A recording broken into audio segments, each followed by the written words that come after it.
Hello friends, आज हम इस वीडियो में बीपीएससी टीआरई 4.0 क्लास 6 to 10 के लिए मोस्ट इंपॉर्टेंट 20 प्रश्नों को सॉल्व करेंगे। सब्जेक्ट है मेरा भूगोल, सेट नंबर है 32। इससे पहले ऑलरेडी हमने 31 सेट करा रखा है, उसका लिंक डिस्क्रिप्शन में दिया हुआ है या फिर प्ले लिस्ट में भी जाके आप देख सकते हैं। साथ ही साथ इन सभी का PDF फाइल चाहिए तो डिस्क्रिप्शन में दिए गए लिंक पर क्लिक करके टेलीग्राम चैनल ज्वाइन करके सीधे PDF फाइल डाउनलोड कर सकते हैं, बिना किसी तामझाम के, बिना किसी रुपया खर्च किए हुए। तो चलिए फिर शुरू करते हैं और देखते हैं आज का पहला सवाल। आज का पहला सवाल रहेगा आपके लिए, बिहार के किस कृषि जलवायु क्षेत्र में सबसे कम जिले हैं? बताना है बिहार के किस कृषि जलवायु क्षेत्र में सबसे कम जिले हैं। जोन 1, जोन 3, जोन 3B, एक से अधिक या इनमें से कोई नहीं। तो याद रखना है जोन 3A में सबसे कम जिले देखने को मिलते हैं। ठीक है, बिहार के जोन 3A में कृषि जलवायु क्षेत्र में सबसे कम जिले हैं, अर्थात यहाँ पर सही आंसर हो जाएगा उपर्युक्त में से कोई नहीं। याद रखना है बिहार के कृषि जलवायु क्षेत्र को 4 भागों में विभाजित किया गया है। ठीक है, किस तरीके से? तो स्टेट नंबर आई थिंक 29 या 30 में हमने बताया है पूरा डिटेल से, वहाँ जाके आप देख लीजिए पूरा डिटेल से, आप अच्छे तरीके से हमने समझा रखा है वहाँ पे। ठीक है, अगर इस तरह से हम 4 भागों में बांटते हैं, ठीक है, तो यहाँ पे ऊपर ला उत्तर, नीचे दक्षिण, इधर हो जाएगा पूरब। ठीक है, ये पूरब होगा आप इधर, यहाँ पे इधर हो जाएगा आपका इधर पश्चिम। ठीक है, तो ये वाला पार्ट क्या हो जाएगा? उत्तर पश्चिम। ठीक है, ये क्या हो जाएगा? उत्तर पूरब। ये क्या हो जाएगा? दक्षिण पूरब। और ये क्या हो जाएगा आपका? पश्चिम दक्षिण। ठीक है, तो ये पार्ट जो दिख रहा है यहाँ पे 6 जिले यहाँ देखने को मिलते हैं जोन 3A में, जिसमें सबसे कम जिले हैं। और सर्वाधिक जिले कहाँ देखने को मिलते हैं? जोन A में, अर्थात ये वाला जोन A है, ये जोन B है और ये जोन 3 है। ठीक है, ऐसे ही मान लीजिए ये है आपका जोन 1, ये है आपका जोन 2 और ये है आपका जोन 3A। ठीक है, और ये है आपका जोन 3B। ठीक है, तो इस जोन 3A में सबसे कम जनसंख्या, सबसे कम जिले देखने को मिलते हैं, मात्र 6 जिले। और सर्वाधिक जिले हैं आपका इसमें। ठीक है, तो इसमें कितने जिले हैं जोन 1 में? जोन 1 में है 13 जिला। इसमें कितने हैं? 8 जिला। और बाकी इसमें देखेंगे 11 जिला जोन 3B में है। ठीक है, तो ये सारा डिटेल्स हम आई थिंक सेट नंबर 29 या 30 सेट होगा, उसमें हम पूरा डिटेल से समझा रखे हैं, वहाँ से जाके आप देख सकते हैं। ठीक है, तो इसका सही आंसर हो जाएगा फिलहाल ई ऑप्शन।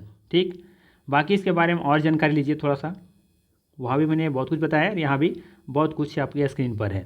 ठीक है, देखिए बिहार के उत्तर पश्चिम कृषि जलवायु क्षेत्र में सबसे अधिक जिले हैं। ठीक, बिहार को 4 कृषि जलवायु क्षेत्र में प्रदेश में बांटा गया है।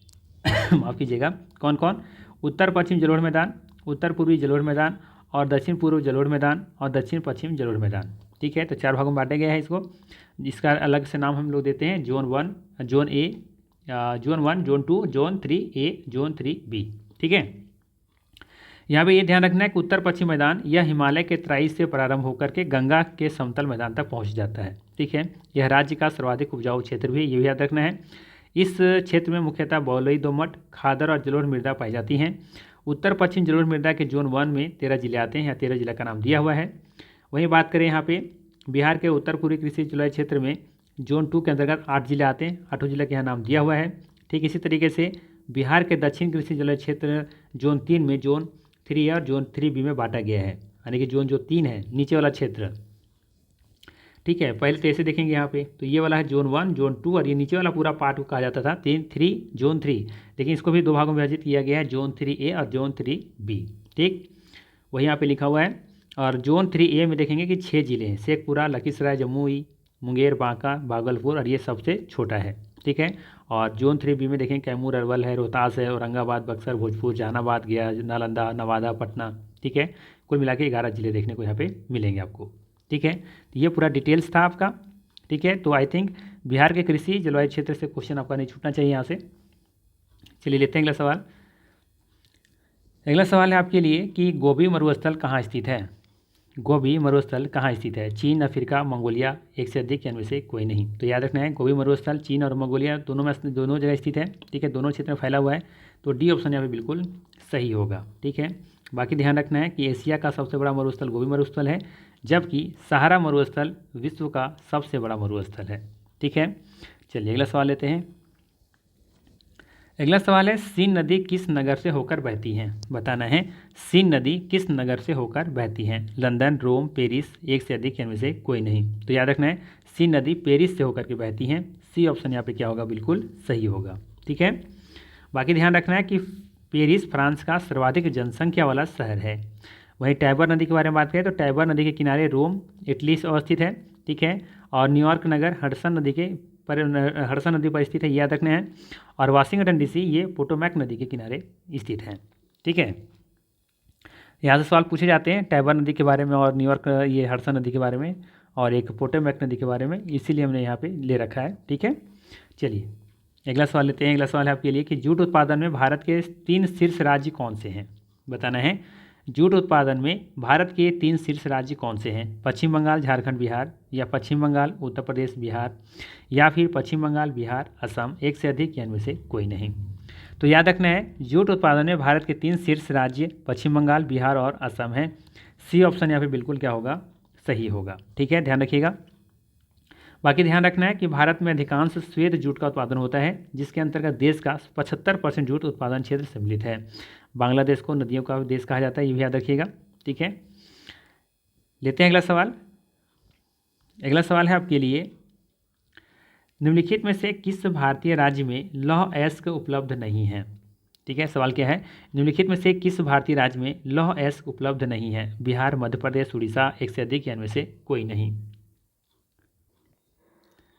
तो इसका सही आंसर हो जाएगा यहाँ पे बिहार। ठीक है, बिहार में लौह अयस्क का उपलब्ध नहीं है। वैसे ध्यान रखिएगा कि माफ़ कीजिएगा कि बिहार में जमुई में लौह अयस्क की उपलब्धता का प्रमाण का सर्वे का तीसरा चरण का कार्य जीएसआई की टीम ने की है। तो ये ध्यान रखिएगा, यहाँ पे उम्मीद है थोड़ा बहुत कि लौह अयस्क उपलब्ध हो सकता है। फिलहाल यहाँ पे मान के चलेंगे हम लोग कि बिहार में लौह अयस्क उपलब्ध नहीं है। ठीक है, वैसे सर्वे हो रहा है वहाँ पे, ऐसा उम्मीद किया जा रहा है कि जमुई जिले में लौह अयस्क उपलब्ध है। ठीक है, तो ये ध्यान रखिएगा।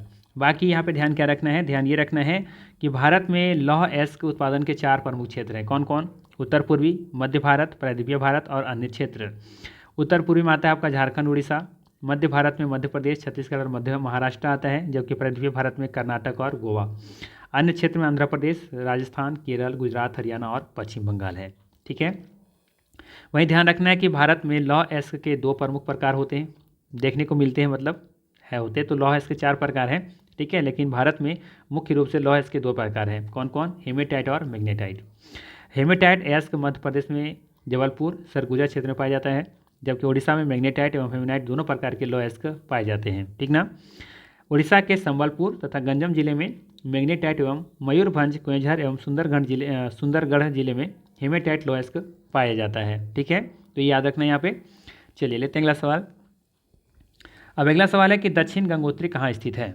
ठीक है, बताना है आपको कि दक्षिण गंगोत्री कहाँ स्थित है। उत्तराखंड, अंटार्कटिका, हिमालय, उत्तरी ध्रुव, उपर्युक्त में से एक से अधिक या उपर्युक्त में से कोई नहीं। तो याद रखना है दक्षिण गंगोत्री अंटार्कटिका में स्थित है। बी ऑप्शन यहाँ पे क्या होगा, बिल्कुल सही होगा। ठीक है, ध्यान रखना है यहाँ पे कि अंटार्कटिका में यहाँ पे 3 भारत के 3 जो शोधशालाएँ होते हैं वो स्थापित किए गए हैं। ठीक है, कौन कौन? एक तो आपका दक्षिण गंगोत्री जो कि 1983-84 में स्थापित किया गया था, एक मैत्री जो कि 1989 में था स्थापित किया गया था, और एक था भारती जो कि 2012 में यहाँ पे शोध केंद्र स्थापित किए गए थे। ठीक है, तो तीनों का नाम याद रखना है, दक्षिण गंगोत्री, मैत्री और एक भारती। दक्षिण गंगोत्री 1983-84 में यहाँ पे स्थापित किया गया था, मैत्री को 1989 में और जबकि भारती को 2012 में। ठीक है, वैसे याद रखना है कि माफ़ कीजिएगा, थोड़ा सा फीवर अच्छा से ठीक नहीं हो पा रहा है। ठीक है, थोड़ा सा ठंडा भी आ गया है। तो चलिए देखते हैं। भारत ने अपना राष्ट्रीय अंटार्कटिका अध्ययन केंद्र गोवा में स्थापित किया है, ये जरूर याद रखिएगा। ठीक है, भारत ने अपना राष्ट्रीय अंटार्कटिका अध्ययन केंद्र गोवा में स्थापित किया है। ठीक है, भारत ने अंटार्कटिक क्षेत्र 2008 में हिमाद्री शोध केंद्र स्थापित की है, ये भी याद रखना है। भारत ने आर्कटिक क्षेत्र में 2008 में हिमाद्री शोध केंद्र स्थापित की है, ये भी याद रखना है। ठीक है, बाकी यहाँ पे ध्यान रखना है कि अंटार्कटिक महाद्वीप वैज्ञानिक खोजने के लिए प्रसिद्ध है, या खोज होना चाहिए, वैज्ञानिक खोज के लिए प्रसिद्ध है, और अनेक देशों ने यहाँ अपना शोधशालाएँ स्थापित की हैं। अतः इसको विज्ञान के लिए समर्पित महाद्वीप भी कहा जाता है या उपमा दी जाती हैं। गोंडवाना लाइन के विखंडन से निर्मित अंटार्कटिका विश्व का 5वां बड़ा महाद्वीप है तथा इसे निर्जन महाद्वीप भी कहते हैं। निर्जन क्यों कहते हैं? क्योंकि यहाँ पे किसी भी मानव निवास नहीं है। ठीक है, चलिए अगला सवाल लेते हैं। अगला सवाल रहेगा आपके लिए कि दक्षिणी अमेरिका की सबसे लंबी नदी कौन सी है? दक्षिणी अमेरिका की सबसे लंबी नदी कौन सी है? नील है, अमेजन है, मिसिसिपी है, एक से अधिक होगा या इनमें से कोई नहीं। तो याद रखना है, दक्षिण अमेरिका की सबसे लंबी नदी अमेजन नदी है। ठीक है, अमेजन नदी का उद्गम कहाँ होता है? एंडीज पर्वत जो कि पेरू में है, वहाँ से होता है और इसका मुहाना कहाँ पे है? अटलांटिक महासागर में। ठीक है, अमेजन नदी के मुहाने को विषुवत रेखा भी काटती है, याद रखना है। ठीक है, तो फिलहाल यहाँ पे सही आंसर क्या हो जाएगा? B option. ठीक है, अमेजन नदी। ठीक है, बाकी मिसिसिपी नदी के बारे में याद रखना है, ये उत्तरी अमेरिका महाद्वीप में स्थित है। कहाँ पे? उत्तरी अमेरिका में। ठीक, बाकी नील नदी है तो इसके बारे में तो जानते होंगे, ये दुनिया की सबसे लंबी नदी है। ठीक है, और मिस्र को नील नदी की देन भी कहा जाता है। ठीक है, नील नदी अफ्रीका महाद्वीप के सूडान एवं मिस्र देश में स्थित है, ये भी याद रखना है। चलिए अगला सवाल लेते हैं। अगला सवाल रहेगा आपके लिए, भारत में सबसे अधिक खाद्यान्न का उत्पादन कौन सा राज्य करता है? सवाल है, भारत में सबसे अधिक खाद्यान्न का उत्पादन कौन सा राज्य करता है? तमिलनाडु, आंध्र प्रदेश, केरल, एक से अधिक होगा या इनमें से कोई नहीं। तो याद रखना है यहाँ पे, याद क्या रखना है? याद ये रखना है यहाँ पे कि भारत में सबसे अधिक खाद्यान्न का उत्पादन उत्तर राज्य द्वारा किया जाता है। ठीक है, उत्तर राज्य कहने का मतलब है कि उत्तरी जो राज्य है ना वो सब मिल करके, तो इसका सही आंसर क्या हो जाएगा? ई ऑप्शन, उपयुक्त में से कोई नहीं। ठीक है, चलिए अगला सवाल लेते हैं। बाकी ध्यान रखना है यहाँ पे, भारत में सर्वाधिक जूट और चावल का उत्पादन पश्चिम बंगाल में होती है, जबकि भारत में सर्वाधिक रबर और छोटी इलायची का उत्पादन कौन करता है? केरल करता है। और सर्वाधिक कॉफी का उत्पादन कौन कर रहा है? कर्नाटक। और सर्वाधिक प्याज का उत्पादन कौन करता है? ये महाराष्ट्र करता है। ठीक है, चलिए लेते हैं अगला सवाल। अगला सवाल रहेगा आपके लिए कि भारत में सबसे पुराना तेल भंडार कहाँ है? भारत में सबसे पुराना तेल भंडार कहाँ है? तो याद रखना है यहाँ पे, भारत में यहाँ पे विकल्प में कोई भी दिया हुआ नहीं है, ना बम्बई हाई है, ना अंकलेश्वर है, ना नंदगांव है, तो इसका सही आंसर क्या हो जाएगा? उपयुक्त में से कोई नहीं। याद रखना है कि भारत में सर्वप्रथम तेल की खुदाई 1866 ईस्वी में के आसपास में असम में हुआ था। ठीक है, तो यहाँ पे ई ऑप्शन बिल्कुल सही होगा। ठीक है, बाकी ध्यान रखना है यहाँ पे कि विश्व में सर्वप्रथम तेल की खुदाई यूएसए में 1859 ईस्वी में किया गया था। ठीक है, भारत में प्रथम तेल शोधक कारखाना डिगबोई में स्थापित किया गया था और बम्बई हाई तेल उत्पादन जापान का सहयोग से प्राप्त है या होता है, ये ध्यान रखिएगा। चलिए अगला सवाल लेते हैं। अगला सवाल है कि विश्व में एल्युमिनियम का सबसे बड़ा उत्पादक कौन है? वर्ल्ड में एल्युमिनियम का सबसे बड़ा उत्पादक कौन सा देश है?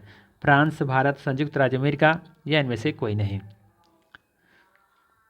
तो याद रखना है इसका सही आंसर है ऑप्शन नंबर ई, उपयुक्त में से कोई नहीं। याद रखना है चीन विश्व का सबसे बड़ा एल्युमिनियम उत्पादक देश है। ठीक है, तो इसका सही आंसर हो जाएगा ई ऑप्शन। बाकी ध्यान रखना है यहाँ पे कि एल्युमिनियम पृथ्वी की पपड़ी में सबसे अधिक पाई जाने वाली ये धातु है। वेदांता समूह भारत में सबसे बड़ी एल्युमिनियम उत्पादक समूह है, ये भी याद रखना है। चलिए अगला सवाल लेते हैं। अगला सवाल है, ग्रेट विक्टोरिया मरुस्थल कहाँ स्थित है? बताना है कि ग्रेट विक्टोरिया मरुस्थल कहाँ स्थित है। ऑस्ट्रेलिया में, भारत में, मिस्र में, एक से अधिक या इनमें से कोई नहीं।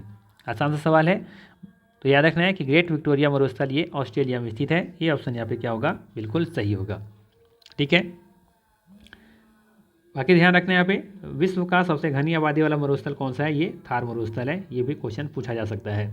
ठीक है, चलिए लेते हैं अगला सवाल। अगला सवाल है, तमिलनाडु में जाड़ों में वर्षा क्यों होती है? उत्तर पूर्व मानसून से या बंगाली नहीं होगा, यहाँ पे बंगाल होना चाहिए, बंगाल खाड़ी सूट तूफान से। ये थोड़ा सा बिल्कुल मिस टाइपिंग है, थोड़ा सा रुकिए सुधार लेते हैं।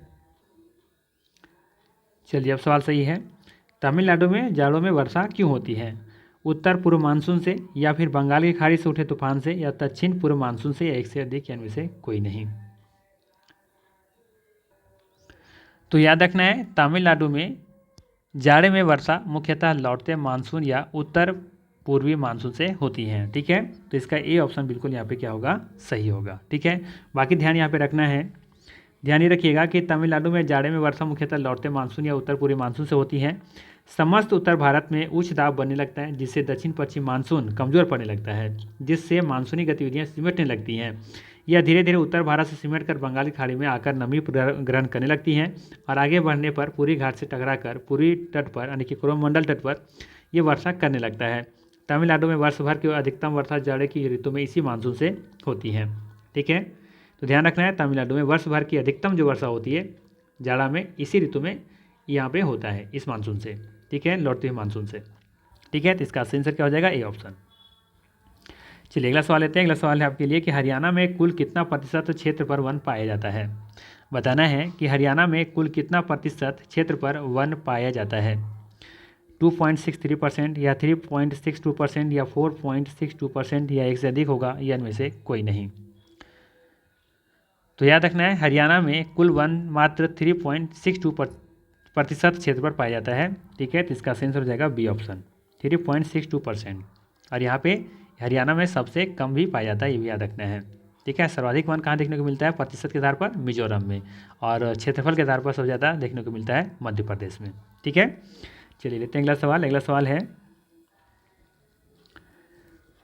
है कि निम्नलिखित पर विचार कीजिए। पहला है महादेव की पहाड़ियाँ, दूसरा है सह्याद्री पर्वत, तीसरा है सतपुड़ा पर्वत। बताना है कि उपर्युक्त का उत्तर से दक्षिण, ठीक है, उत्तर से दक्षिण की ओर सही अनुक्रम कौन सा है, अर्थात आपको बताना है कि ऊपर में कौन है, नीचे कौन है, इससे नीचे कौन है। ठीक है, अगर आपका मैप कॉन्सेप्ट क्लियर होगा तो आसानी से इसका आप आंसर दे पाएंगे। ठीक है, तो बताइए इसका सही आंसर क्या होगा। तो याद रखना है यहाँ पे कि उत्तर से दक्षिण की ओर इन पहाड़ियों का क्रम इस प्रकार होगा। महादेव की पहाड़ियाँ पहले देखने को मिलेगा, फिर सतपुड़ा और फिर सह्याद्री, अर्थात यहाँ पे सही आंसर क्या हो जाएगा, सी ऑप्शन, 1, 3, 2। ठीक है, चलिए इसको मैप पर दिखाते हैं हम।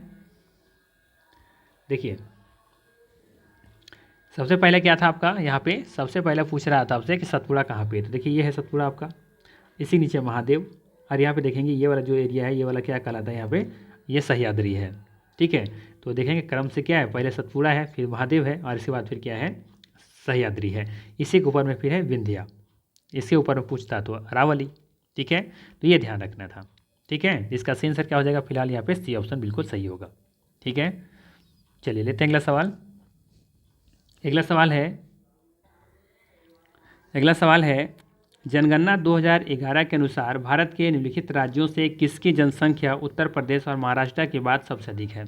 बताना है कि जनगणना 2011 के अनुसार भारत के निम्नलिखित राज्यों से किसकी जनसंख्या उत्तर प्रदेश और महाराष्ट्र के बाद सबसे अधिक है। पश्चिम बंगाल, आंध्र प्रदेश, बिहार, उपर्युक्त में से अधिक या इनमें से कोई नहीं। तो याद रखना है उत्तर प्रदेश और महाराष्ट्र के बाद सर्वाधिक जो जनसंख्या है ना, ये देखने को मिलता है कहाँ पे, ये आपका बिहार में। ठीक है, कहाँ पे, बिहार में। सी ऑप्शन यहाँ पे क्या होगा, बिल्कुल सही होगा। ठीक है, जो कि 8.6% है। कितना, 8.6%। ठीक है, और उत्तर प्रदेश में है 16.51%, जबकि महाराष्ट्र में है 9.21%। 21 कहें या 28 होता है शायद, देख लीजिएगा। ठीक है, 9.28 या 9.21 होगा। और पश्चिम बंगाल में है 7.54%। ठीक है, तो कम से कम शुरुआत का 3-4 तो याद रखिए, कम से कम इस तरह का सवाल पूछे जा सकते हैं। ठीक है, क्योंकि इतना इजी तो पूछेगा नहीं, क्योंकि सबको पता है इजी क्वेश्चन नंबर 1 पर कौन है, नंबर लास्ट में कौन है, तो टॉप और बॉटम तो सबको पता होता है। ठीक है, तो कोशिश कीजिए कि आप 1-2 आगे पीछे भी याद किया कीजिए। ठीक है, इस तरह का सवाल आप घुमाया जा सकता है। ठीक है ना, चलिए अगला सवाल है आपके लिए, राजीव गांधी राष्ट्रीय उद्यान यहाँ पे होगा। ठीक है, उद्यान संस्थान किस राज्य में स्थापित किया जा रहा है। ठीक है, राजीव गांधी राष्ट्रीय उद्यान संस्थान किस राज्य में स्थापित किया जा रहा है, कर्नाटक, महाराष्ट्र, केरल, एक से अधिक या इनमें से कोई नहीं। तो याद रखना है राजीव गांधी राष्ट्रीय उद्यान, ठीक है, ये संस्थान महाराष्ट्र में स्थित है। कहाँ पे, ये महाराष्ट्र में स्थित है। बी ऑप्शन बिल्कुल सही है। यहाँ पे उड़ान सही है। ठीक है, उड़ान ही है। राजीव गांधी राष्ट्रीय उड़ान जो है ना, ये सही है। राजीव गांधी राष्ट्रीय उड़ान संस्थान किस राज्य में स्थापित किया जा रहा है, ये महाराष्ट्र में ये स्थापित इसको किया जा रहा है। ठीक है, और बाकी ध्यान रखिएगा कि यहाँ पे इसको कौन कर रहा है, यहाँ पे नेशनल डिफेंस एकेडमी। ठीक है, जिसका मुख्यालय कहाँ पे है, खड़गवासाला है ना, खड़गवासाला कुछ करके है। ठीक है, ध्यान रखिएगा। चलिए लेते हैं अगला सवाल। अगला सवाल है भारतीय भूवैज्ञानिक सर्वेक्षण की स्थापना कब की गई थी। बताना है भारतीय भूवैज्ञानिक सर्वेक्षण की स्थापना कब की गई थी? 1841 ईस्वी में, 1851 में, 1941 में, या फिर उपर्युक्त में से अधिक होगा या इनमें से कोई नहीं।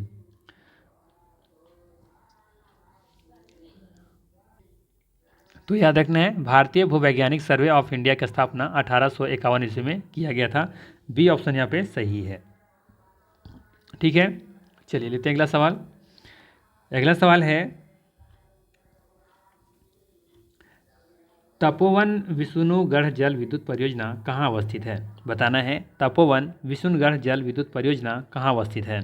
मध्य प्रदेश, उत्तर प्रदेश, उत्तराखंड, या एक से अधिक होगा या इनमें से कोई नहीं। तो याद रखना है तपोवन विष्णुगढ़ जल विद्युत परियोजनाएं उत्तराखंड में अवस्थित है। ठीक है, यहाँ पे ध्यान रखना है क्या सही आंसर हो जाएगा? Option number C. ठीक है, ये उत्तराखंड में स्थित है। और ये भी ध्यान रखिएगा कि ये जो परियोजना चल रही है इसे एनटीपीसी के द्वारा निर्माण किया जा रहा है। ठीक है, और यह परियोजना उत्तराखंड के चमोली में धौलीगंगा नदी पर निर्मित है। ठीक है, तो फिलहाल ध्यान रखिएगा यहाँ पे सी ऑप्शन बिल्कुल सही होगा। और ये पॉइंट जरूर ध्यान में रखिएगा कि यह परियोजना उत्तराखंड के चमोली में धौलीगंगा नदी पर निर्मित है। ठीक है, और ये एनटीपीसी के द्वारा निर्माण इसके द्वारा निर्माण किया जा रहा है। चलिए अगला सवाल लेते हैं। अगला सवाल है कि ग्रैंड कैनियन किस नदी में स्थित है? ठीक है, ग्रैंड कैनियन किस नदी में है? कोलोरेडो नदी, कांगो नदी, नील नदी, एक से अधिक या इनमें से कोई नहीं। तो याद रखना है ग्रैंड कैनियन कोलोरेडो नदी में है। कैनियन गॉर्ज में जब जल प्रवाहित होती रहती हैं तो होता क्या है ना कि उसकी गहराई दिन प्रतिदिन बढ़ती जाती है और गहराई बढ़ने के साथ साथ चौड़ाई भी घटती जाती है, जिससे अंग्रेजी के भी अक्षर के समान खाई बन जाती है। उसे ही कैनियन कहा जाता है। ठीक है, और वर्ल्ड का सबसे गहरा कैनियन ग्रैंड कैनियन ही है जो कि यूएसए में है। ठीक है, तो इसका सही आंसर क्या हो जाएगा? Option number A option. ठीक है, जैसे होता क्या है ना कि जो गहराई है, ये वाली जो गहराई है तो ये गहराई धीरे धीरे भरता चला जाता है। ठीक है, और चौड़ाई जो होता है वो क्या होता है? फैलता जाता है। ये भर जा रहा है और ये जो चौड़ाई ऊपर वो फैलते जा रहा होता है। जैसे मान लो पहले ऐसे था, कुछ ऐसे था। ठीक है, अब क्या होगा? इसे गहराई भर जाएगा तो ये छोटा हो जाएगा और ये थोड़ा सा इस तरह से फैल जाएगा, कुछ इस तरीके से, है ना। तो ये चीज़ यहाँ पे कह रहा है, तो उस तरीके से क्या कहा जाता है? वहाँ पे कैनियन कहा जाता है उसे। ठीक है, तो ये ध्यान रखना है। चलिए लेते हैं आखिरी सवाल है आज का।